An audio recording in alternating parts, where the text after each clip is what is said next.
Welcome to the Self-Centered Discourse Program. I'd like to start by acknowledging the traditional custodians of the land we're on, which is the Gadigal and Wangal people of the Eora Nation. My understanding is we're like right at the kind of border of Gadigal and Wangal territory. Maybe somebody else could speak to more authority on that. But yeah, I think it's also important to kind of recognize how often these boundaries, when we view them as settlers, which I am, we often, I think, will default to conceptualizing them like a hard boundary, like it's here and here.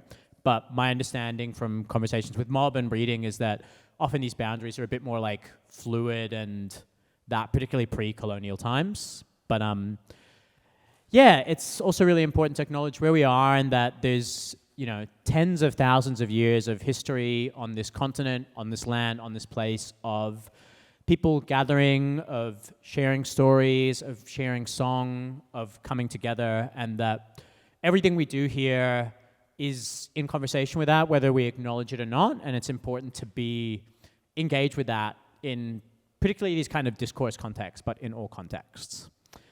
So yeah, this is a panel with the four of us. I'll introduce everybody. Over there we have Rami Abadir, who is a producer, DJ, editor of the electronic section of Pan-Arab music publication Mazayef. Am I pronouncing that right? Right, yeah. He's also half of a musical duo ON4B. Rami is playing tonight at the late night event, DJing, and then playing tomorrow at the Calyx with a live set. And then we have Rully Shabara, who is probably best known as half of Senyawa, but also has an incredible, you know, solo practice in so many areas. A laundry list of incredible collaborators, including KG Hano, Stephen O'Malley, Raag Bhatia, aka Morphosis, and a very broad body of work as well as a solo artist, as a composer, as a solo musician, as a writer. And I think you've also written like a screenplay or something? Short stories. Yes, short stories, that's the one. Bit of everything. And then we have Rowan Savage, who is our local angel, producer, DJ, dancer, sound designer. Yeah, it's really, really special having all of these people here. This panel will work in quite a conversational way. We want to keep it conversational and quite accessible and open and fluid. It'll be about 1 hour of conversation with us and then a Q&A at the end. My first point of reference for the questions will be going on the Discord. And then if there's kind of not questions on the Discord, we'll go here. Did we get those QR codes up with the Discord in the space? Yes. How many people here are on the Discord? Put your hand up if you're on the Discord. All right, we got a few. So we'll do a mix of questions from the Discord and not on the Discord. The Discord's like a web app, kind of like a chat room. It's kind of like Slack, but cool, if you know Slack. So we'll go there for our first point of questions, and we'll also ask people in here. And feel free to chuck questions in the Discord during the conversation, and we can come back to them at the end.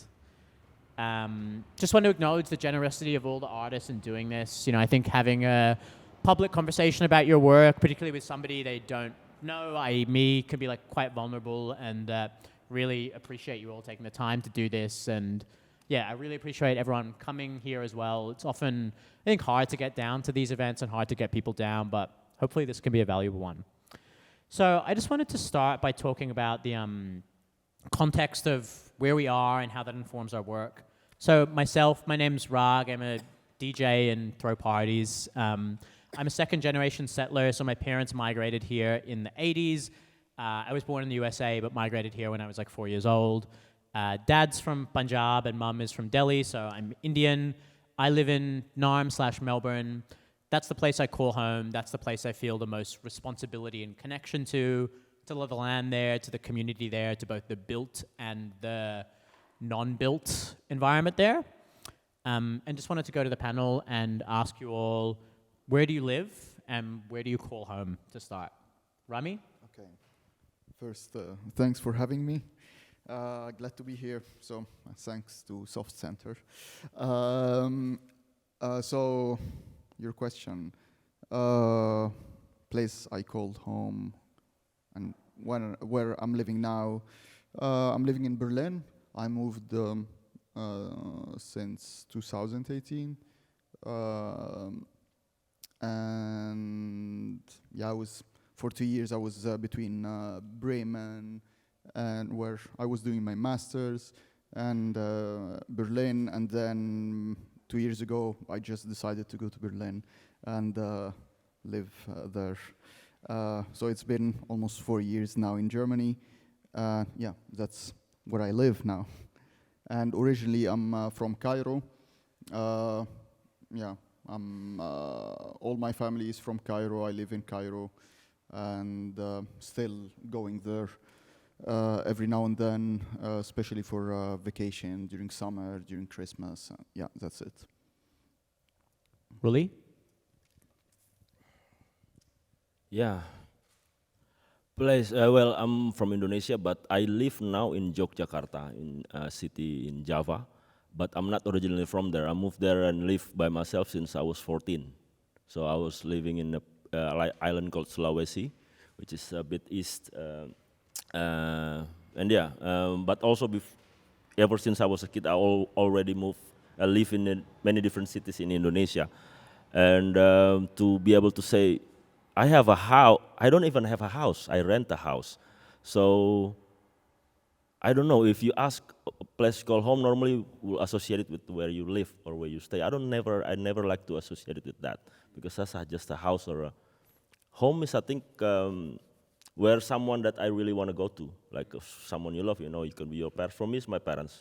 My parents now is, and they're always also moving. So yeah, so I think connection is what I call home. Something that has connection with you, which is normally personal feeling, no? So that's the home. Thank you. Rowan? I think this is always a really complex kind of question for me. I'm a Kombumerri man. My ancestral bloodline country on the blackfella side is Kombumerri country, which is up around the Gold Coast, part of the broader Bundjalung Nation. But I've never lived on country. I'm living here in Sydney on Wongal land. I try to get up as much as possible. But on the whitefella side of my family is English. And so we grew up in London when I was a kid. And so I feel like I always have this sense of dislocation. You know, when we moved to Sydney, it didn't really feel like it was the right place for me. I didn't know, in fact, I didn't know about my culture at all then. There's kind of complex family reasons why I didn't know about my culture until I was my adulthood, some of them to do with systemic racism and some of them just family stuff. So I always feel torn between those places, I guess, between like Kombumerri country, you know, here where I live on Wongal land, and then those roots that I have in England as well. I guess what I would say is I always feel at home near saltwater. All of those places are saltwater places. You know, we lived in London, but my family is actually from Essex, which is an estuary. So whenever I'm around saltwater, I feel comfortable and happy. It's a really, really generous answer, and from all of you, thank you. Just to kind of keep going on this thread, Rowan, could you talk about how, you know, those fragmented but also like powerful relationships with like place and home, where you are now, where your bloodline is from, where you find comfort, how that, if that, and how that informs your work? I think it definitely informs my work in that I'm bringing together a lot of influences in one place. I guess I feel there's always a certain sadness to that feeling of dislocation, something that's a little bit melancholy. And I think, you know, my work often has a sense of, not always, but I think of it as having this kind of sense, like a little bit of darkness in it, a little bit of melancholy in it, which I think comes through. And then it's also, you know, the basis of my work is about reestablishing those connections.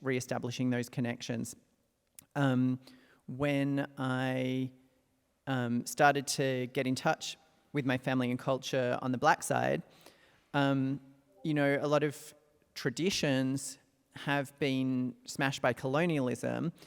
And so one of the things that I wanted to do was to think, how can I develop a relationship with country that is authentic to me, not having access to certain of those traditions that I otherwise would have had access to. And so engaging in that sound and listening space and field recordings was a way that I could do that. And, you know, given that the whole premise of my original work is that it's made out of 100% field recordings, it's got a massive influence. Yeah, I feel like I can relate to that, music being a conduit to reconnect from that process of like dislocation. For me, it's been like playing a lot of like Punjabi garage music, this music I had like this reflexive cultural cringe towards growing up, and then playing it, there's like some kind of like embodied process, which I think could feel really healing. Rami, I feel like, yeah, it's, you also, I guess, are someone who's like not living in the place where they've grown up. Do you feel like dislocated? Do you feel that like separation from your home place informs your work? How does your kind of, you know, your process of like migration and your relationship with Cairo and now not living in Cairo inform your work? Picking the last line, it's a love-hate relationship. Okay, I don't know. Speaking about the place where I came from, I think it's what I feel right now in terms of my generation. I'm late 30s now, and almost 40, and younger generation, everyone who's getting an opportunity to leave, they just leave. Okay, it's a situation economically, it's shitty. Yeah, we're lucky that we didn't have the same path of Syria, for instance, but of course we get our own so much problems. It could have like another panel talk about it, but that was one of the drives that led me to leave the country. And I had a good opportunity to go to Germany, to relocate there. And I think in terms of my music, how this is informing my music, at the beginning, I went through different phases. So at the beginning, most of my music was more, I would say, following a formalist path. So it was more about aesthetics, effect, and doesn't have any concept behind it. And I'm doing it out of intuition or because I want to express some feelings, or even express nothing. I just want to do it, yeah. Out of technicality, being geeky with hardware and software and stuff. And that was one of the phases. And then that was when I was putting music on a side next to my original work, which is engineering. That I left it back to 2018, and then I moved to Germany. I went to this master's program, and it's a master in digital media. And you know how digital media world works. It's based on conceptualization, based on creating narrative or forcing even a narrative on some piece of software or a game or sound or whatever. All things or mediums that they are dealing with digital media. So I was really resisting that at the beginning, and then I think I was wrong, and then I decided, yeah, okay, what if I change my perspective and just give it a try? And then the more that I kept on conceptualizing my works, because I have also good background in critical theory or theory, and also I like reading a lot, so why not using this also with my music? And but there was only one thing that I was always trying to avoid: not forcing any narrative on my music. So I did conceptualize my stuff. And recently, I just decided, okay, what to move it, to give it next step, what if I start using elements from the culture that I grew up in, or my cultural background, and using it in my music? And I was really resisting that in the beginning because of a very good example to see why I was resisting this is, you know, if someone is familiar with the Mahraganat genre, which is what's the so-called electro-shabi music in Egypt. It's something very big in Egypt. It's it's very pop also. And you see how the Western media was looking at it. And there was always this sense of exoticism and fetishizing even the poverty coming behind it. Like I remember one of this Vice articles or movies, they were even stating like wrong narrative about it, like fetishizing poverty, saying that this people, it's coming from the slums of Cairo. No, this music didn't come from the slums of Cairo. It was, it's okay, it's coming from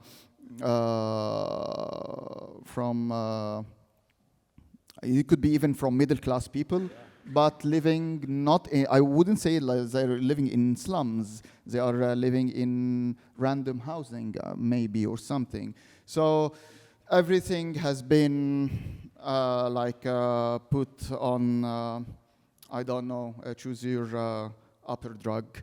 And then that was how media was expressing it. So I was always me and the crews that I was part of, and I'm still part of in Cairo, we were really resisting this. Once we hear any sound that is relating to Arabic music, no, we are, this is not our thing. We are not gonna do that. And although that it grew up on us all these years. I grew up during the 90s, where the artists like Hamid al-Shaeri and used the Ma'soom rhythm as a very strong tool during the 90s. So Hamid al-Shaeri, Ihab Tawfiq, Mustafa Amr, so many names. You can, I can, if anyone is interested, I can give you the links. And then I just, back to what I studied, to make it short, I said, yeah, okay, I decided not to pay so much attention to Western media, what they are going to say. No, I'm gonna do the things that I really like, that it grew up with and grew up on me, and I'm gonna do it. And maybe I can, now we have like so many platforms, a talk like that to speak about it, for instance. I can write an article about it, like rant a lot about if someone's I really don't like on how the media or some music journalist is perceiving my music. So I just change all of that. And I start using elements. Recent release is on Subcult. It's called Mutate, and it's about like mutation of club music. Using, to make it in brief, using some music that I love from like Jersey, club, jungle, footwork, etc., etc., and somehow melting them with Arabic rhythm. So I see that especially in bass music there is some gap missing gap, and I'm trying to fill this gap. So that was released recently on Subcult this summer.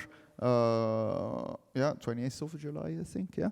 And also I'm having other projects also related to where I'm coming from, and many plans to do it. Working actually on one of them. Maybe if tomorrow you are here, you can hear some part of a new project that is kind of related to where I'm coming from. It's a brilliant answer, so much in that. In one of his interviews, Rami draws a really cool distinction between like fusion and mutate music. And the quote is, "While in fusion, the used elements can be easily detected and separated. In mutation, the output is a melted piece that cannot be broken down into its separate inputs. It's as if I add two components together and the result is a new product. Then the Arabic rhythms are mutating those club genres and maybe refreshing them, and vice versa. I feel like all of your music kind of has mutant qualities in that it's this amalgamation of all these different influences, and they really come together to make this whole where you can hear the influences in it, but it's very hard to like fully tease them out because the form is almost entirely new.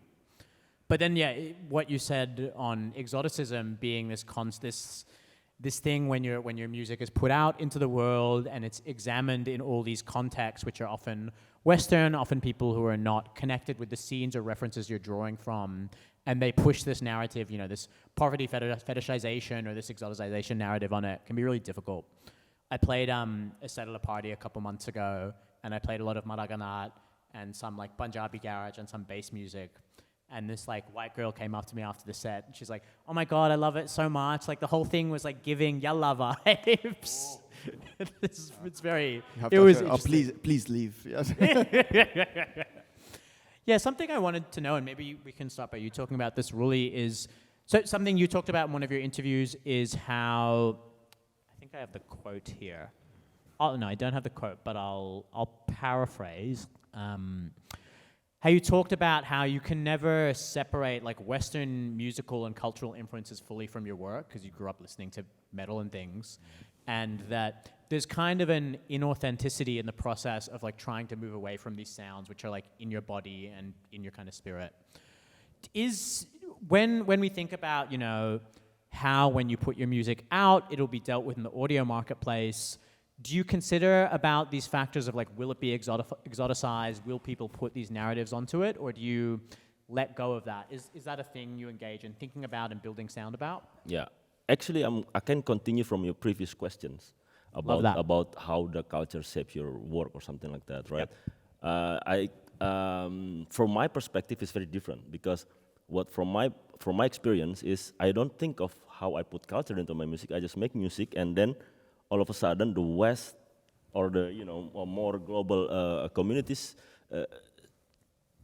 try to explain it back to me like, this is from this culture, this is from this tradition. It's like, okay, so and more like, okay, so now it's not how the culture impact my work, but how other people view my culture impacts my work. So that means I have to study a lot, I have to learn, and I have a big reflection over the years, especially in the early years of my process, to see what is exactly that I'm making here. Am I, what is this? So because how people in the world will see that.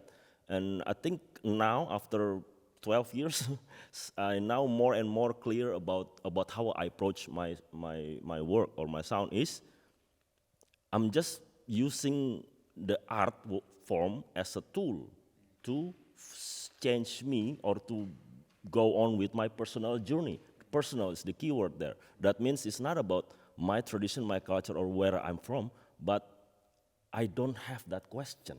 You know what I mean? So because I'm now moving on to the next step, which is, I think, is very important when we realize this, like, when people don't really think about where they're from and how that can, like, because they want to find that all the time, because before they find that, it's very hard to move on.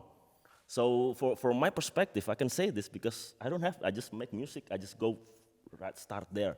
Then the process of building the music slowly makes me more and more try to find more knowledge about what I'm doing, and try a deeper way. Then I know it's not about the music is actually just a tool for me to help me. So it's not I'm making something for music then to change the world or make people more consumable or whatever. It's actually just it's about very personal thing. And then that's really changed my mind. And then anyone ask me about culture, whatever, is already in me. So it's like I don't have to show it, or I don't even need to use the motif or the decoration or the notes or the scale or the instrument even.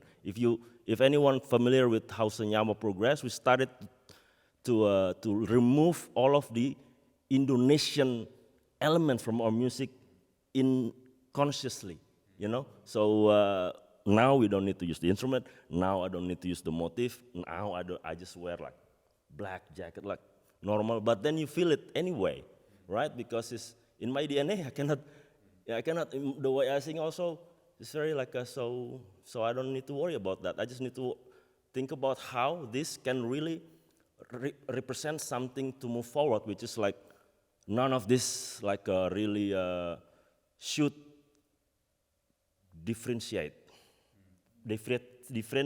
factor. The differentiating factor is not that. We are all different, but that's not the differentiate, not the groups, not the I think. So it's all about very personal. So it's all about what I can do for. So this is how I answer this question by showing my approach to my artwork, and you can see, and I deliberately state that in every step of the way. After I finish one time, okay, this was about it, not before. And then people can trace back, so they come with me together to see what I find, what I change, what I, if I make mistake, I try to say that in the next one. I didn't understand before about the decentralization, for example. Maybe that's a bad word, so I have to, because I learn also, right? So we need to move on and change to a different angle and let people know. I think that's fine, right?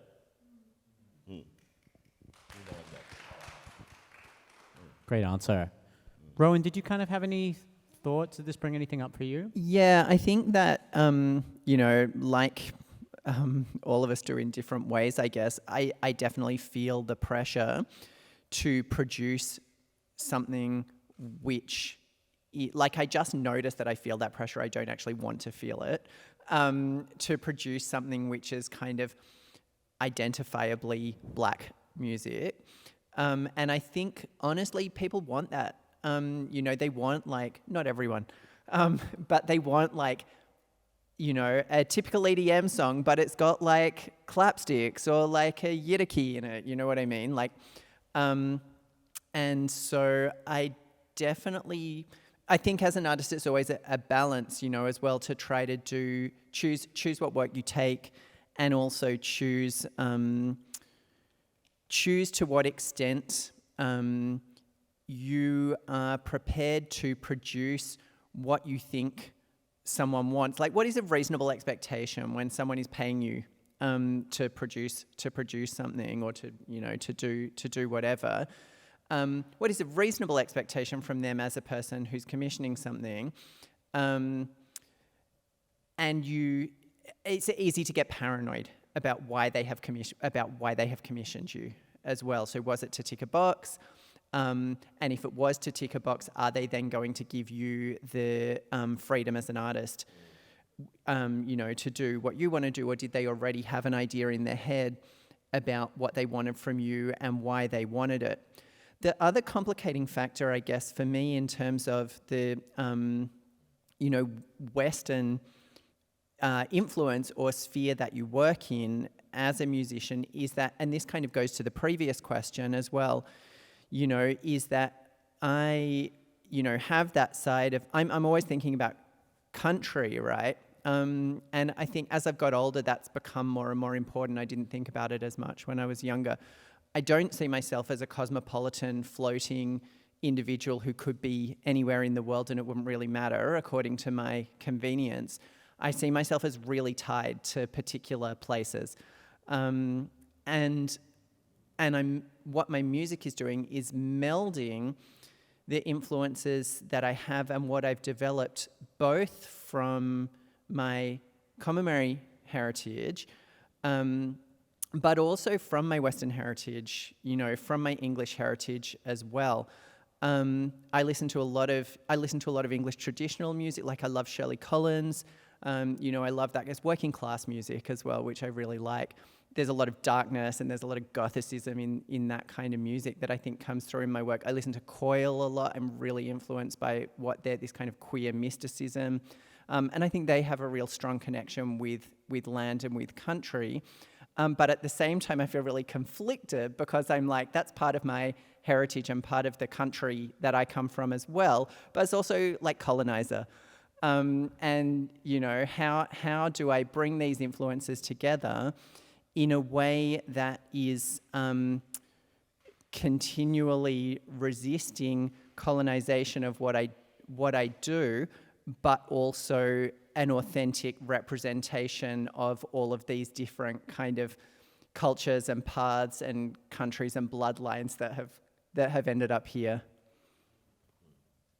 Yes, really, really interesting thoughts. I think it can be such a difficult balance to strike of like you articulated, like staying true to yourself while also just like balancing all these really complicated things. That brings me to thinking a bit about Alkisar and the release model for that, but also your work, Rowan, and how it can kind of operate in a DJ context. For those that aren't aware, really, I'll just sum up my understanding quickly of the release model for Alkisar, but feel free to add anything. So Alkisar is the recent Senyawa album, and it was in a very diffused release model where the record was given to labels all over the world who had autonomy to put new art on it and to have new remixes commissioned of it, and they would get all the finances from that. Is that correct? Yeah. And yeah. And with that, it's this really interesting, loss of creative control, but this really powerful proliferation. Was it a consideration of these, this cultural tool of music and this music which you created going into the wrong hands at all and being used against the purposes that you created it? Okay. So, well, the idea behind that concept was because the album was talking about the idea of power.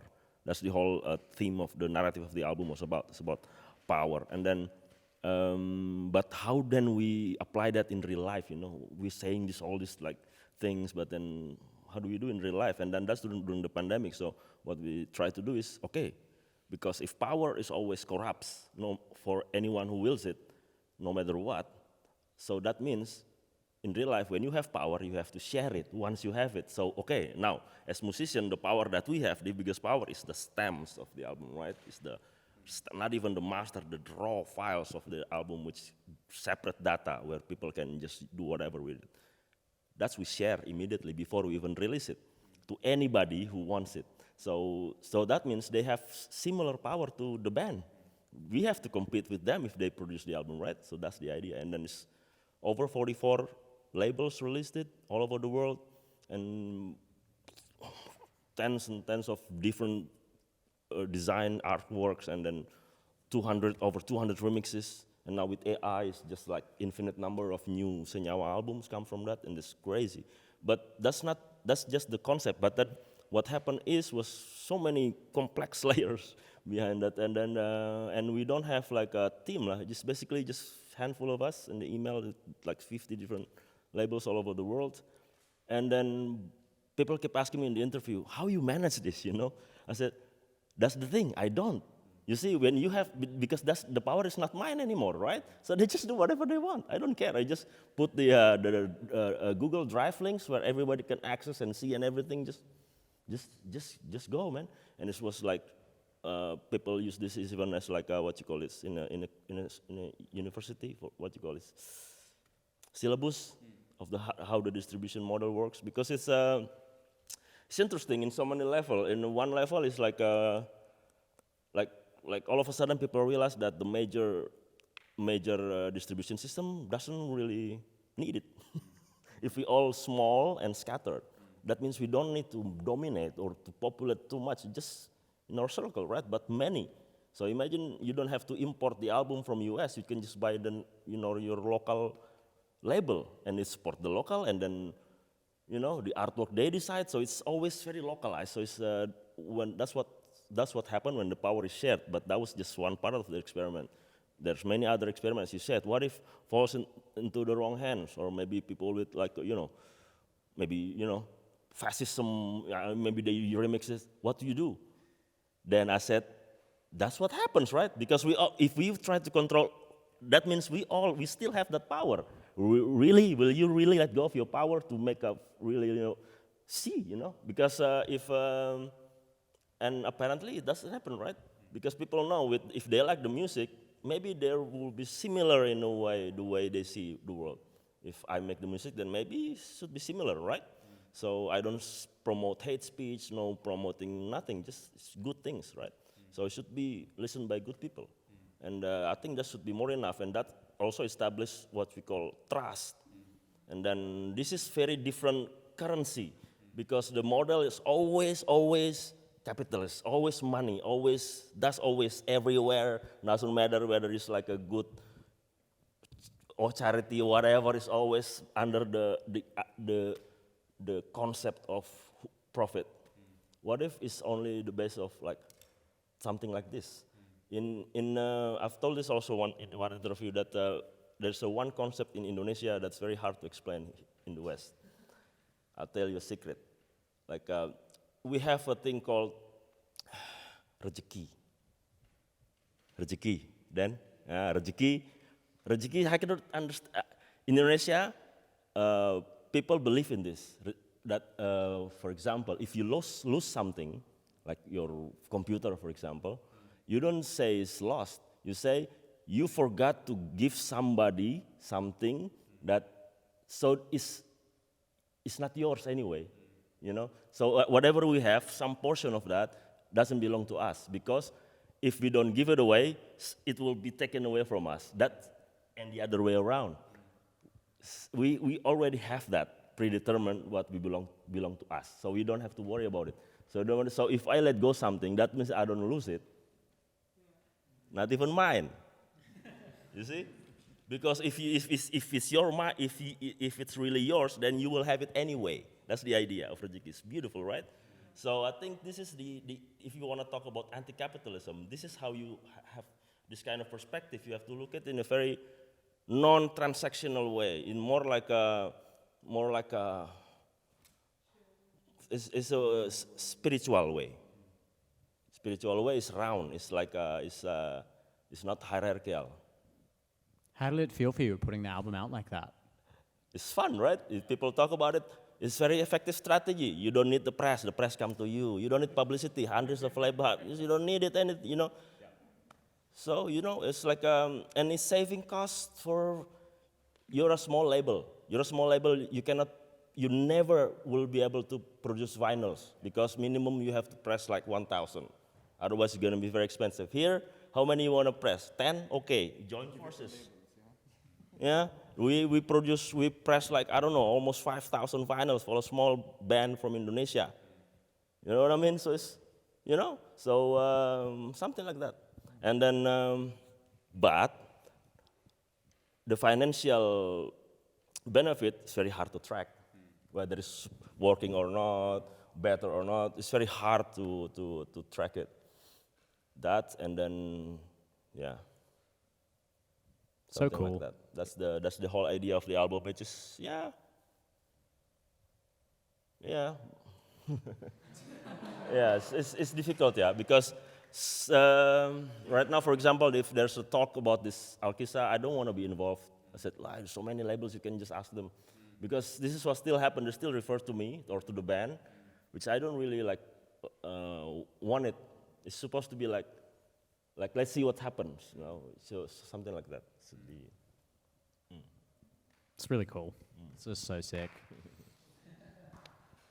Rowan, Rami, anything kind of add on that topic? Otherwise, we might jump to a new one. No, just Great. I'm fine. Yeah, great. Yeah, a lot to take in there. A common thread that I kind of hear in all of your music is looking at bringing in these elements of, I'm saying natural, but just because I can't find a better word, of the environment that hasn't been built by humans. So we'll say natural as a stand-in for that, or like the physical environment.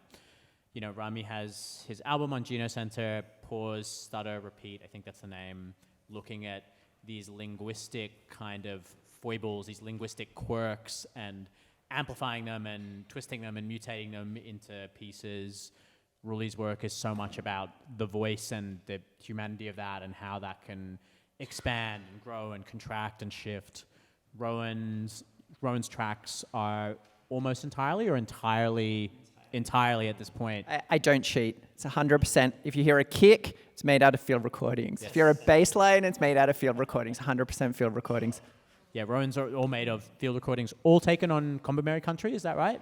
Yeah. Yeah, really cool.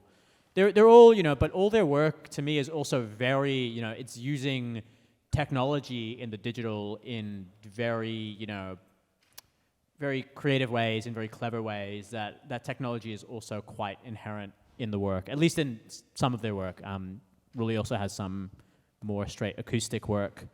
What is the importance of having these quote-unquote natural, and feel free to give me a better word for that at any point. What is the importance of having these non-built environment elements in your work, whether it's, the darbuka and having a live darbuka player in your concert? Why does that feel important to you? Why do you think that's important? Okay. No, could you rephrase again your question, because I lost you at the darbuka part. So sorry, it was a long question. Yeah. Why is it important to have these natural elements in your work Okay, alongside now it's clear. digital and technological? Yeah. Okay. To answer this, I have to go back a little bit in what I've been doing in my music. It was, as I said, it was only about aesthetics, technical stuff, and I wasn't paying so much attention to the concept or the context that is the work is related to. By time this all changed, but not only limited to this. My approach in doing music was also based on generative music, and I was obsessed with generative music, the potential of feeding some data in some of the gears that I have, especially mainly is Electron or a Max MSP patch, or something I'm making, or a tool that I'm using. So I was doing that, and then you just press play, you adjust the parameters, and let the magic happen. And it's a good approach, but for me it started to get really, really cold. And but next to this, I had very good skills at micro editings on Ableton, and I enjoyed it a lot. And this somehow started to bring me more in stuff that they are made by, I would say, by hand, that they are not fully giving, fully giving the decision to the machine to do it, although that I'm part of it, but also all this dialogue between me and the machine and me, and all this cyborg kind of thing. I was really pro it, and by time I started to really disbelieve in it and renounce it. And that's where my music started to get more a human approach, and it started to get and the payback is really well. That it's a, if I'm trying to make a conversation with a listener, or it's my stuff through the stuff that it's more, I would say, I'm not ashamed to say that, human-centered, because that was, if you're into theory and stuff, you are moving into the some phase back in the mid, around 2014 or 15 or something, that it's the bad word being human-centered.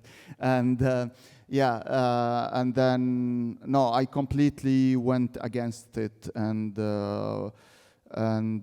start at this release, post-stuttered repeat. It was more, as you said, you summarize it in a very nice way, and it was, that was first I realized that I can communicate with the listeners, or with the crowd, with stuff that they could be very familiar with, but still taking it for granted, like how we talk, how we stutter, how we are uncertain of what we say, and all the weird, funny words that we are using while we are talking, all the fillers, all, yeah, like I'm talking right now, as if I can sample myself and use it in that album. Anyway, so that was one side, and then from theoretical background, as I said, I started to renounce that all the machine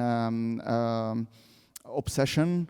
And also, I think during COVID, COVID played a very positive role to prove me right. That, yeah, I think I'm going to write a long essay about futurism, using words like future, dystopia, post-apocalypse, and all these fancy words that they are being trendy since, I don't know, like it's been almost like 10 years now in the electronic music scene.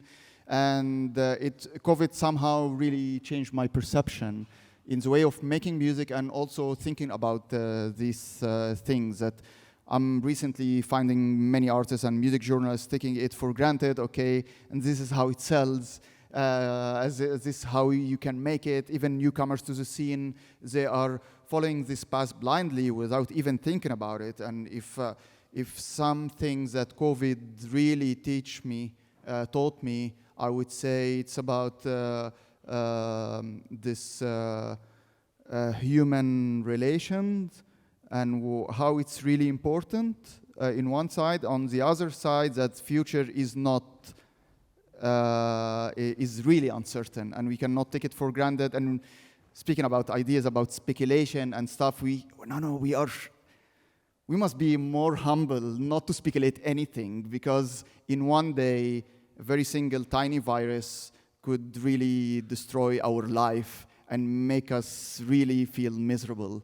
And then I think, yeah, COVID for me was an awakening somehow to revise many stuff that I was thinking about, as keywords about futurism and all of that. I'm not believing in that. I'm really against it, and I'm in that phase right now. And so human aspect is really, it's getting really important for me. So, and that's also speaking about the moving us to the subcult release, also like using culture, back to your early question, culture element, human aspects, stuff that people can connect. It's about connection, connecting with the crowd. People can really connect with Arabic rhythm in our region, the Arab region, and also it's just movie. I don't know how to express it, so that's why I decided to use it in my music. It was also my first club record, and I'm not only limited myself as a club producer, but I'm doing other stuff. And also in the project that I'm working at the moment, I'm also using a very common human aspect on it, and also blending it with my culture and my background. So yeah, that's it. It's a great answer. I think when I was wondering, like, what do you think the live darbuka brings? I agree, it's more of like a feeling than like a conscious process. Is that how you would kind of articulate it too? It just brings something which is hard to express in words, but is like very tangible and felt? I would say yes, and it's also fun. And when speaking about fun, we are speaking about the human aspect. So absolutely. Yeah, so and I don't know. It's no, just when you I cannot bring it. Yeah, of course, as you said, I cannot. I think it's really expressive. This album is really expressive. You can just feel that the fun in it. Even the liner note that I did, that I wrote, it was just putting it on in a very spontaneous way on top of my head. I didn't overtheorize it, not overthink it, and I had some thoughts. It really kept on flowing on the album tracks and also on the album description as well. So yeah. It's a really cool album. To touch on something related, Rowan, the natural world elements are just they're everywhere in your pieces because they're all built from field recordings on country. What is the significance to you of using field recordings, and particularly field recordings on your ancestral lands? So what it was for me, I wanted to pick up on something that Rami said, which I think goes to this question as well, which is this post-apocalyptic term, like where like blackfellas are living in the post-apocalypse, you know? And I think in that situation, how do you, when so much has been taken away, how do you as an individual re-establish, and also for me, you know, with my like family background, which I mentioned, you know, coming to my culture like a bit older, how do you re-establish those connections? And I'd always been a music person, and I really started thinking about deep listening when I was I'd already been making music a little bit before I came to like the process that I currently have. So I started thinking about how can I do like a process of deep listening. You know, you listen, for anyone who's ever done field recording, I think you listen really differently when you do field recordings. And that way of listening has also started bleeding for me into just the way I listen all the time, you know, whether I'm recording or not. I'm definitely much more conscious of the sound world around me, and I'm less interested in being stimulated by like wearing a pair of headphones when I walk down the street or whatever. Like I'm very interested in the ambient noises that are happening around me. So that's how I kind of came to that process. I was like, what could I do with this that would feel like it was creating a way for me to listen more deeply. And then I always wanted to do that in a way that was really respectful. You know, I won't do field recordings when I'm off country unless I have permission from the people whose country that I'm on. I always feel so privileged when I get to, I've done a couple of projects on Gadigal Wongal land and also on Darawal land, and I felt really privileged to, you know, to have that permission. So that's one of the ways. And then I think it's about maintaining that line. There's a tension there. So you want to go in with that respectful approach. But to me, that doesn't necessarily mean not changing or altering sounds. You know, I'm not trying to create like a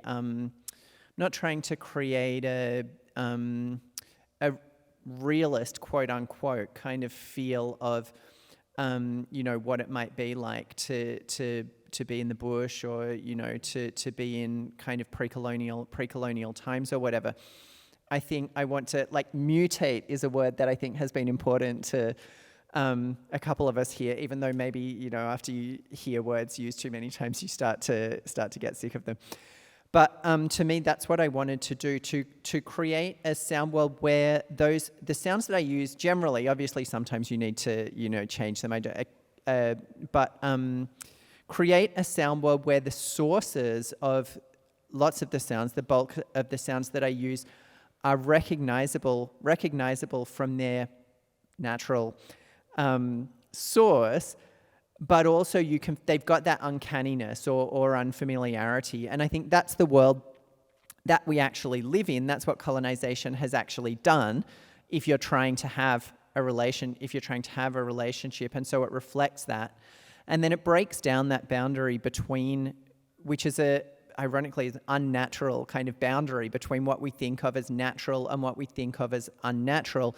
But there's also a tension there, because I don't really believe in the boundary between natural and unnatural. I think that humans, thinking about this human-centric kind of point as well, that humans are animals, right? And it's a truism, but it's also just something that I think we forget about all the time. But having said that, a lot of the things that would count as unnatural that humans have created, I also hate. Like, if you look at my country, if you look at it on Google Maps, you look at it from above, the place, sorry, I get a bit emotional when I talk about this. The places that were our traditional kind of areas have been completely destroyed. You know, where we were was a kind of, was also an estuarial place where the river Naarm comes out to the coast. And what they've done is that they've turned it into one of those, I don't even know what you call it, but where you create the architecture so that you've shaped it so that it's lots of little kind of promontories with tiny little bits coming off them, so that everyone who lives there can live in a house that has like water views, you know, that backs onto a river or whatever. And the Gold Coast itself is notorious in Australia, I think, for being like high-rise kind of looming over the beach. And fuck that, honestly. You know, so while I want to break down this, you know, relationship between our conceptualization of what is natural and what is unnatural, and I want to use colonizer technologies to do that, and that's what I'm doing in my music, I also want to say there's certain things which I don't think are ambiguous. I think they're bad. And, you know, and to be really clear about that.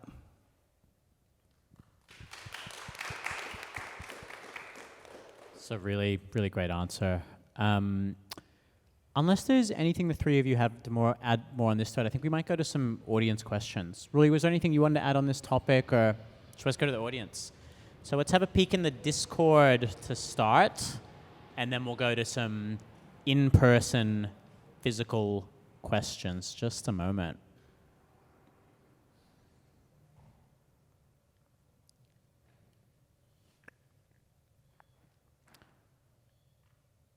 So there was a pre-panel question from Audrey, who's just walked out of the room, but I'm going to ask it anyway because I think it flows on really nicely.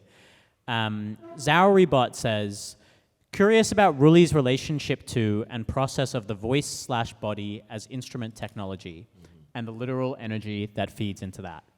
I'm curious how the fluctuation of daily energy would affect the process of vocalization and performance, and whether the fluctuation of bodily energy is a way to really open up chance encounters and different possibilities. Wow. Few questions there. Thank you. Yeah, I got the opportunity to explain my basically my practice, you know, like in essence. So to answer that question is like, yeah, you were asking also about natural, you know, versus unnatural. From my exploration from the beginning has always been the sound of human and the language. So why the two comes together, because in this aspect, the sound of human means the voice, right? And the body is the instrument, and then that is natural. But what is not natural, quote unquote, is the language. Language make us unnatural. Why? Because language is not given. You know, you don't choose your language. Your parents give it to you, or your environment where you grew up in. You know, so, and why that matters? Because language decides how our mind works, like how we see logic, how we understand stuff. We're a creature, language-based program, I think. We are all like very much programmed. Our brain is programmed by the language we use. This is how we think, how we see, how we understand things from language. And it's very, very crucial if you think about it, that very powerful program is given. You don't choose your sound, not your accent, how you behave, how you see the world is already determined because you choose this language, or you were given this language. So the exploration of voice is very important in this aspect, because it's not trying to find like weird sound to use for art. It's actually find your true, what is your, you know, to understand more about the sound in you, and what is more primal than that, you know. So language becomes not natural from this perspective. And that means everybody's different, everybody's unique, so there's no sounds better than others, if you think about it this way. So it's like, it's just about the air that inhabit our body and how we manipulate it to create the sound that is reflecting who we are, right? This is who I am. I'm saying this, this is with my, or whatever it is, figuratively or literally, sound, a voice, this represents what you want to say or who you are, right? So it's very existential. And then the second question, what was that about something? About energy, whether this yeah. fluctuation of your energy Right. levels. For that, I have to link it with the way I use it. I use it for performance, right? For live shows. I also have I always say this, that my personal opinion, that music that you record on album or you listen to is not the art. The art is not the music. It's like if you go to you want to see a painting, you say I've seen that painting, or have you only see it on catalog. So CD player or whatever is just the catalog of yours. It's just the examples of what you do. So if you want to see live, you have to come live, because that's where the energy is. Because music, like most of the element that makes music is the energy. It's very different from any other things. Music is very special in this way because the connection is real, and that connection is from the energy that it has at that time, at that moment, live. That is where you experience the real music. The CD, yes, music, but it's just a sample of the music. It's not the music. It's missing like so many elements there, which is the charisma, You cannot get charisma from listening to music. You have to see, and that's really... you can have good press photos and you will get good charisma. So. Yeah, something like that. So I think, to get the chi, to the energy, is like for performance, that means it's very important, right? Because this is the time you present your work, the real, You cannot do it just like singing. No, you have to be really like, oh, I'm singing my work. And you cannot fake that. So how to learn not fake that is really believe in what you're saying, that's all, right? So that means whatever you make your work, you have to really, really believe in it and at least try to understand what it is. That means when you sing it, you don't fake it. You really say, you really, so it's like, that's it, so, and that's definitely, you can feel the energy. Because if it's fake, then you cannot feel it, and there's no connection if it's fake, no? Doesn't matter how good you try to make it look like real. It's really interesting the way you articulate that. I wonder if others have had a similar experience. I'd read about your band online for so long and enjoyed the music, but it was only when I saw you perform live for the first time, I was like, oh my God, now I get this in my body, in my spirit. That was when it really kind of came together and all the themes of it became so apparent. We have a question from Twin Undulation. You've all expressed various forms of misinformation or imposed expectation obscuring the cultural or environmental nature of your work. Is there more an audience, promoter, or consumer of your work could do to make space for a more accurate and informative relationship with your work? This plane, so I really missed it. Yeah, I'll reread it. It's a good one, but it's a complicated one. Are there more things an audience, promoter, or consumer of your work can do to make space for a more accurate and informed relationship with your work? Take a minute and anybody can put their hand up when they want to field it. We'll just start speaking. I don't really understand the question. I think, is Twin Undulation in this room? You don't need to reveal yourself. Yeah. Yeah.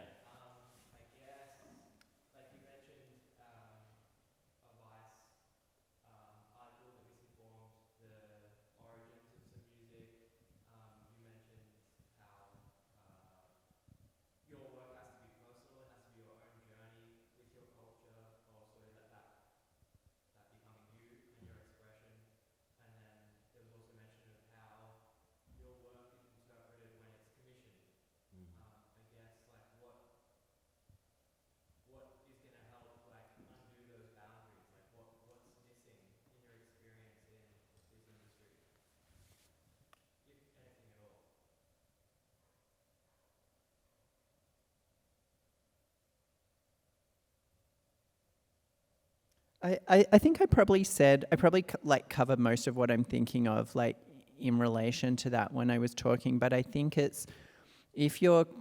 me, it's like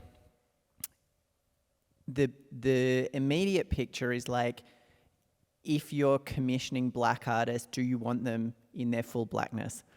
And what does that actually mean? And think about that in advance, and think about it not only in terms of what you ask for, but also in your process. Like, are you going to people like, you know, have you like done everything else and then you're like, oh, I guess we better like, you know, I guess we better like ask a black artist, you know, but you're doing that after you've kind of already done all of the rest of your preparations, and it's like, you know, 3 days out from whenever. I mean, that happens in all kinds of spheres of life, not only in music, you know, not only in the arts. And then also the bigger picture, I think, is like come into those spaces informed as well. Like, I feel like I have learnt so much about, you know, blackfellas from like different groups to me, just by like immersing myself in social media, like as fucked as social media is, by really immersing myself in social media, and you know, because we all know that it can be a bit of a drain on people to get asked like you know, one-on-one, like in person or online, you know, these kinds of there's a lot of emotional labor in that. People get asked that kind of thing a lot. But yeah, like try to like immerse yourself in to, you know, whatever the culture and individuals are that you're engaging with previously to doing that engagement, so that you're as informed as you can be when you come to doing that engagement. I think people are going to get stuff wrong. We all get stuff wrong. Like, I get stuff wrong all the time with people whose identity is different from mine. And you know, I want to be corrected in those, you know, in those kinds of circumstances. It's not that we can be perfect and that we're not going to get anything wrong. You know, I think we also need a better culture of not feeling like when someone corrects you. I first get an emotional response when someone does that to me, you know, and I think that's probably natural and human. And then I'm just like, I'm just going to like sit with that, and then like, this is probably stuff that we all know, you know, like do a small apology and then just think, oh, okay, I now know that and I won't do it again in future. But I think we do need a better culture of that just happening, and people not feeling like you're being told that you're a terrible person or inherently, you know, when you get it wrong. But at the same time, yeah, like come to spaces with as much of that genuine knowledge and engagement over time, I guess, as well. So like, you know, if you're hiring someone for NAIDOC, like what else are you doing? You know, what are you doing the rest of the year? You know, that kind of thing. That's what I would say about how people can do that in a way that feels respectful and meaningful.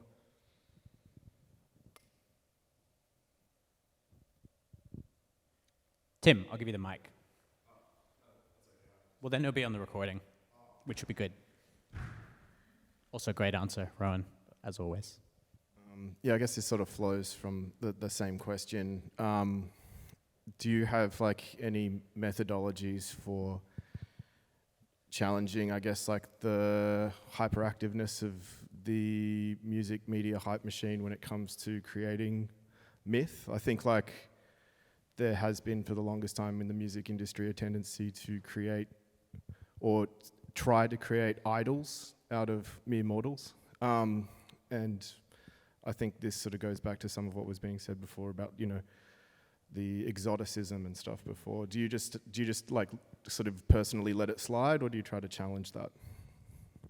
No, say it again. Do you personally? I mean, like as musicians, when you see this stuff online, do you just have to kind of like let it slide, or you just like, do you go out and actively challenge outside of the music? Do you like go right to the organizations, or you just like, oh, this machine's too big? Or okay. I don't know if that makes any sense. Yeah, it is. Speaking about this subject, about this topic, yeah, for me, I think to be quite fair, at the moment,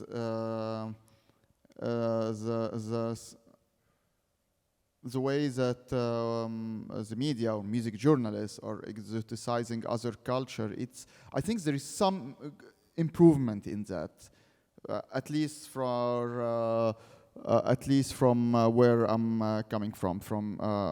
I mean, in the Arab region, it's getting more popular now. People, music journalists knows it more.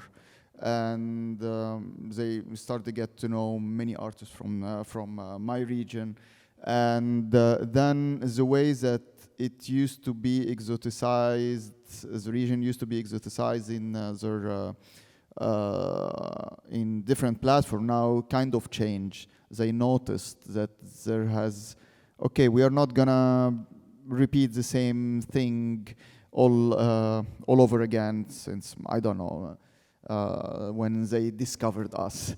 So yeah, so now I think there is good improvement, and then, but still you can see it happening in other regions.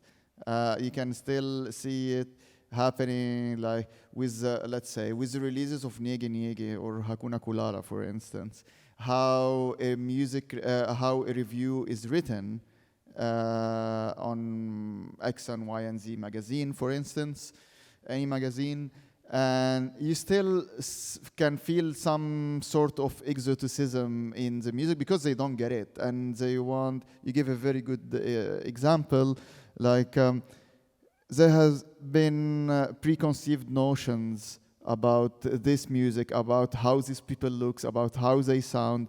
And if it's really, really weird that they cannot get it, they call it futuristic. And that's not only limited to that. It's only going further, that you can find it in. I'm obsessed with album descriptions and liner notes, and I always find it. I'm very curious to know the backstory about any album. After the first track, if I like it, then I start to, okay, let's open Bandcamp and see what's happening, Boomcat, or Google it, or whatever.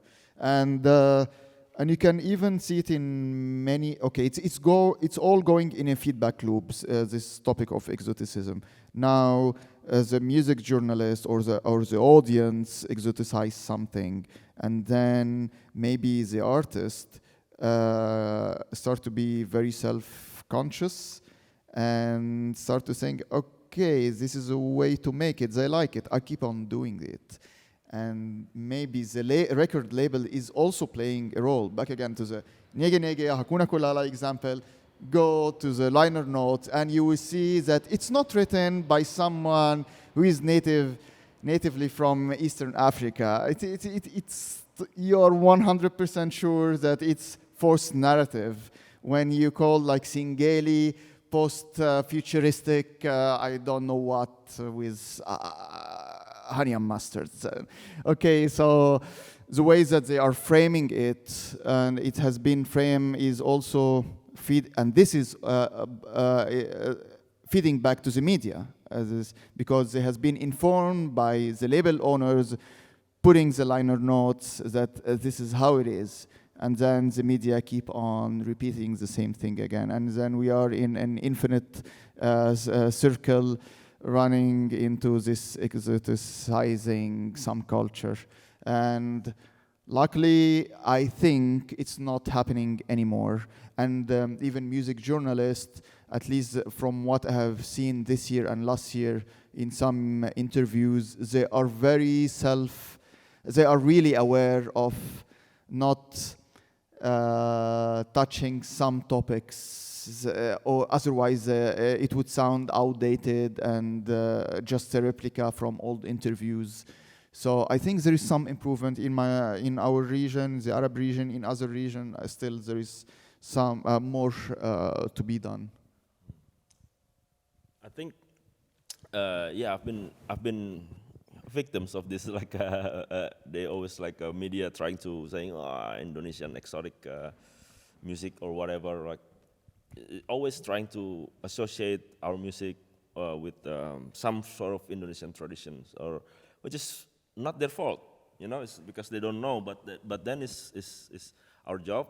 What we did was keep inventing ourselves in a more clear, like okay, so that's not where we were. This is what, you know, this is what. So we try to, you know, to just take out from our music the things that people might get wrong about, and that's it. And then and also educating them, like in a way, like the interview. Sometimes we like to make them correct or change the description of the band, for example, something like that.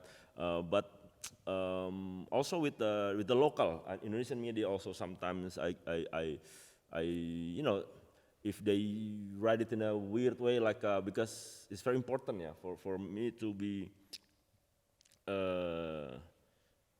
it's supposed to be like that, because in Indonesia the tendency is like to have like always inferior in a way, like we see you know, wow, this band is great because they perform with some popular European band or something like that. It's not about, it's always have to be with, you know, oh, your Senyawa is great because you tour the world, you play in Europe. It's about the play in Europe, not about the, so you know what I mean? So it's like, it's both ways, the exoticism and then inferiority or something like that. And I think that issue is become like very important for me to discuss this, how we see this. But then again, we cannot blame how the West see our cultures, or how they exoticize or fetishize whatever. Is also natural to see things that something is different, is exotic. I find snow is exotic, you know. So it doesn't matter. But for me, is also doesn't matter. I think if people more and more to use some cultural element, which is fine, you know, it's great.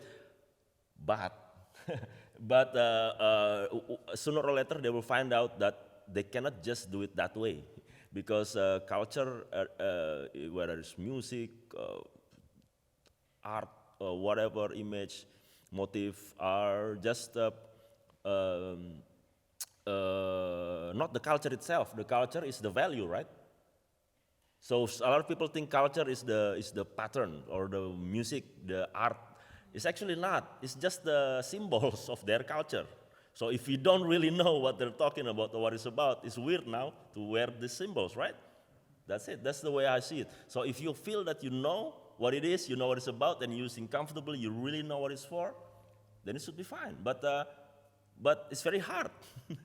So that's what I'm saying. Like I think just by having this mindset, I think is culture is about the value, not about the you know, whatever it is, anything else. And also that means everyone has their own. You don't have to like force ourselves to be exotic or whatever. We all have. We just need to you know, appreciate. I mean, because for example, like a very weird industrial techno, very robotic. For some people, like from the tropical island, will find, wow, that's exotic. You know. So yeah,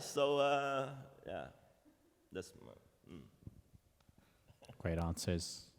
Rowan, anything to add? More questions? Yes.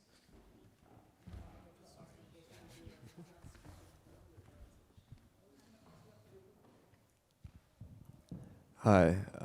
You guys have been talking a lot about how you'll create something quite personal from a personal place, and then the world will hear it and say, oh, they did this because of that, and this comes from here, and whatever.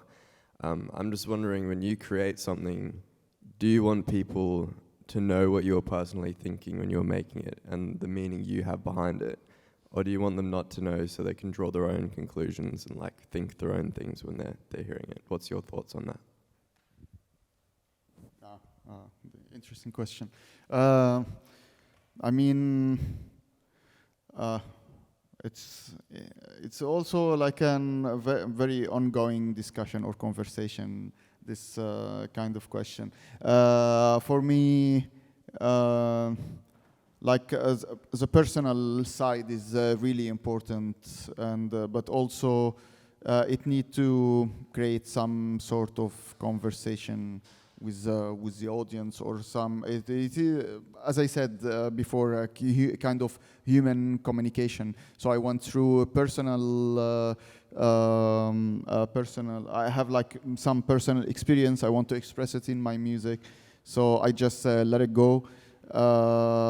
Some other people just leave the interpretation to the audience, or to the media, or to the music journalists. For me, I don't like it, and because I don't want. I mean, you can, for the crowd, they could make an interpretation of my work whatever they want. Okay, it's totally fine. Yeah, it's legit. But I'm always having this. I've been triggered when some music journalist is not doing their homework, and then just keep on putting some formula or about my background, my music, why I made this decision, make their own interpretation. It happened with one of the album reviews on some magazine, the recent album Mutate on some magazine, and it was like their recommended album. And at the end, it was the review was going really smoothly, really nice. And then the one, the writer make a conclusion that because I moved from Cairo to Berlin, I miss my home. That's why I've made the music with Arabic percussions. This is bullshit. But I laughed about it. If it was me like 5-6 years ago, I would be really mad and rant about it and cry on social media and whine a lot. But now I'm pretty chill. As I say, okay, so back again. They say whatever they want, but I will make fun out of it in some occasions, like now, for instance. Maybe not on social media because I hate that. But yeah, if I have some proper room to express it, I would express it. So, like forcing some narrative on what I do, I hate. I don't like, and the personal aspect is very important to me. Although doing this personal aspect is also have a negative side, that people take my work as a representation of the culture of I'm coming from. No, I'm not. I'm only representing myself. I'm not representing the Egyptian culture by any way. Some people like that, and they even write it into their bios on Instagram, representing Tunisia or representing Palestine or whatever. I'm not presenting anyone. I'm representing myself. From what I grew up in and with is very complex, is very hybrid of many things, and I think my experience is completely different than someone coming from a working class background, or from a queer community in Egypt, or from any sort of a background. I'm different. Like, everyone is different. Of course, I relate to that place. I still like it, have some attachment to it, but I'm not representing it. So. Yeah, I think that's really a point that I'd like to pick up, because it's really important for me as well. I think there's that thing of I don't want to be seen as representing anyone except what I do personally.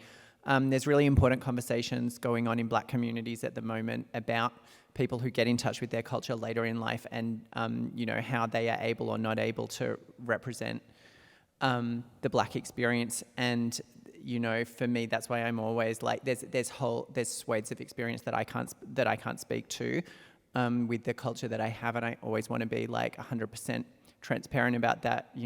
Having said that, like, I know my family, they will claim me. I think these are the the important kind of things. But I think, yeah, people want to put that representative, yeah. and maybe you're, you know, if you're the only person on the bill, or you know that they've got you for like diversity or whatever, then that's like all the more so. The only other thing I'd add to that question, I guess I want my stuff to work without people, you know, having that, you know, without people having a sense of what I had in mind when I put it together. But also I leave heaps of breadcrumbs in my work all the time about, you know, what. I use song titles to do that quite a lot. Like some of my song titles are in language, but other ones I'm like, they're, you know, associations. And I'm always waiting for someone to come up to me and go, you know, I picked up this reference. Like, this is why this is why you titled this song this way or whatever. And no one ever does, which is sad. But, you know, if you ever do, please like come up and talk to me about it. Yeah. You were asking about explaining the work, yeah?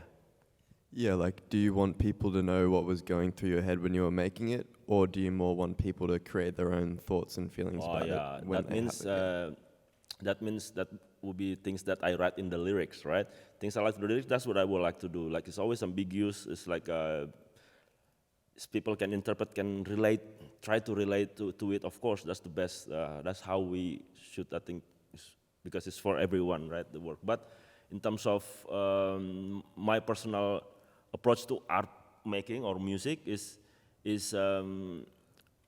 not just one art. You know, you have to see everything. You know, you have to see from where I started, how I started, and now. And then that's not, I don't ask people to do that, but I create my how I do my work and make it ready so that if people want to look at it that way, they can. So they can trace it, how an idea developed and changed or mutate or whatever, but it's all there. And then that's the more comprehensive way to see my work. And then it's more, I think, more realistic, because it's not, a work cannot represent you, just one piece. You know, it never can. It's just like continuous, right? So that means I'm very aware that what I make something is maybe only for like handful of people. Actually, that because this handful of people, you know, they've been following you from, you know. So it's not for massive. It's not for like that. So and it's also not for consuming like that. It's actually for sharing my ideals of whatever it is, and over time can change also through my work. And then when people see that, I think it's more natural, organic way to understand somebody. So it's not instant, it's through your work, and you're not being preached because you're following their work. And you can see it from their work, what they're saying, what they're concerned about, and how they change it over time. And that the things is grow together. I think that's my ideal way of trying to make people understand my work. But you know, but it's also just music. You know, music is just like any other thing. It's just trivial things, but it's very, very important because it's pure. Yeah, and I like to keep it that way too. The fun, yeah, because I imagine if I'm a teenager, you know, I don't know anything about the world. I just listen. I fall in love to one band or music, right? And that changed me. Not because I want to be smart. No, because I just like the music at first. But then you follow that musicians, you find out that wow, this guy's watched an interesting movie or read this book, and then you find out more, and then just you know. So it's also keep it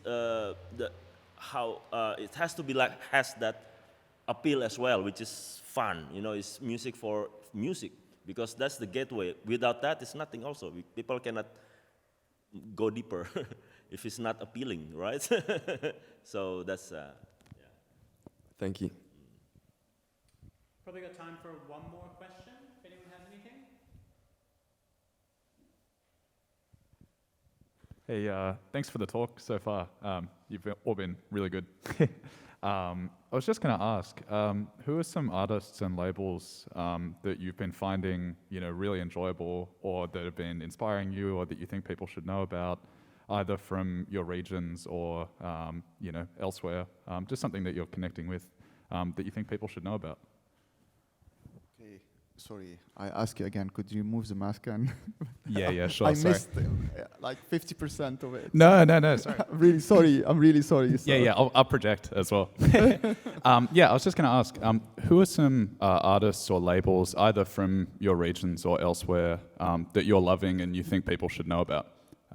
Maybe that are inspiring you in your work, or that you're just really enjoying, or yeah.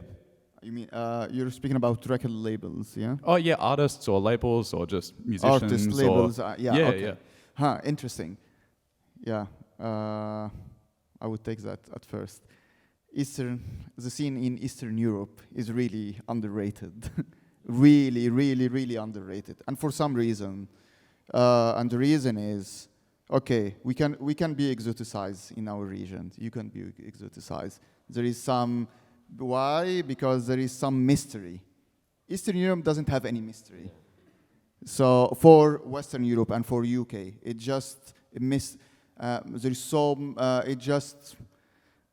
exists and they know it. And there is no sort of weird narrative or something that they want to uncover or to explore. It's just there, lying in East of Europe and in the Balkans, and it's there.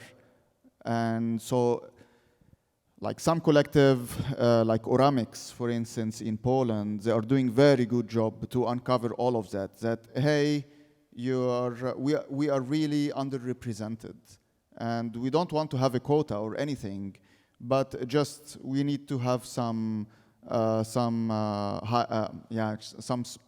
give us some spotlight, and they make some very good studies every year. So Oramek East Dance, it's a platform run by Lucia from Shape Platform. Oramix is run by a couple of DJs and artists.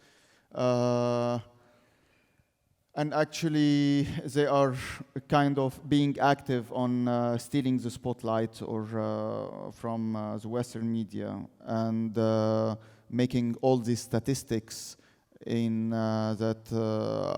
like a festival like Unsound or a festival like Rewire or whatever, any kind of festival in Europe, or a magazine like Raag Magazine or Resident Advisor or all the names that we know, how much they are representing Eastern European artists. And when you see the figure, you will say, no, there is something really wrong. And it's improving a little bit in some platforms, and they are making good job with it. But in, like, I would say, according to the statistics, 90% of the platforms are not focusing on that. So Eastern Europe, like Arte, one favorite label I released with them last year, it's Genot Center from Czech Republic, Gin and Platonic from Czech Republic as well, BCAA, Unizone, all of these are from Czech Republic. There is Glamour from Poland, Outlines from Poland. Who else? What names? Romania. Yeah. Yeah, they do a great exposure. Right. Also, other labels or artists. Yeah, there is plenty. Fausto Mercier is the best sound designer. Also good friend. Ice Eyes from Greece. I learned a lot from them, especially when it comes to mixing, and also from the region there is what was his name? He's crazy. Julek Polski or Ploski from Poland. He's the best. Very good sound designer also. So many names. This I don't. If I would keep on telling names, I will not finish. But it's a really something to say that it's really underrepresented. Of course, the Arab region is, I would say, it's well represented. Eastern Africa is well represented because of the very good job of Niege Niege and Hakuna Kulala and some platforms called PAM, I think. It's a music journal based on music journalism, and yeah, that's it. That's from what the scenes that I'm in touch with. The strongest ties that I have, I think, is the scene in Eastern Europe. Somehow it grew up naturally because I saw that we share many common stuff. I mean, Arab,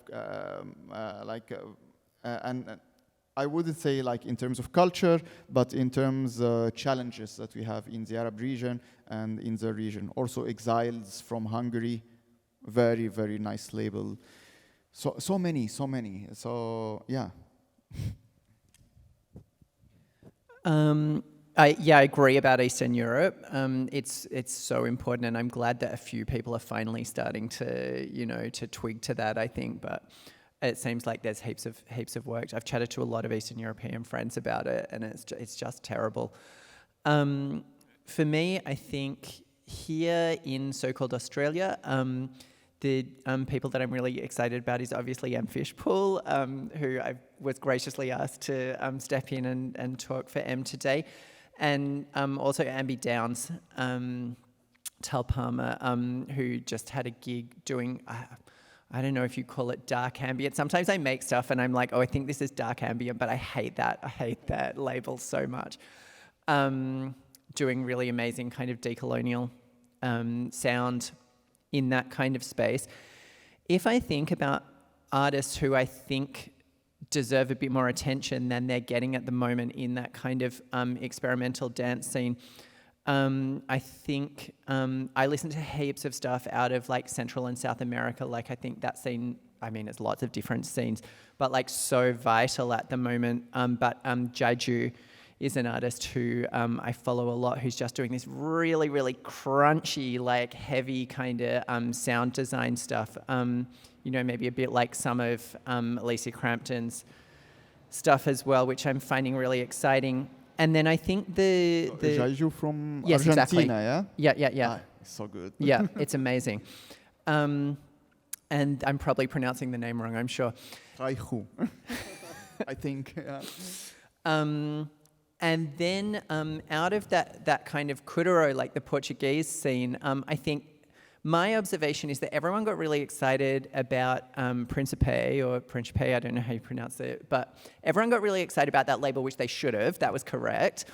But there's a lot of artists making stuff out of that scene who, because they're not on Principe, aren't necessarily getting attention. And I think also it's that thing where, you know, there's like fashions, like the Western world gets excited about something for a little while out of one particular local scene, and then it's like, okay, that local scene was a fashion, you know, that's now done, now we're on to the next thing, which is just...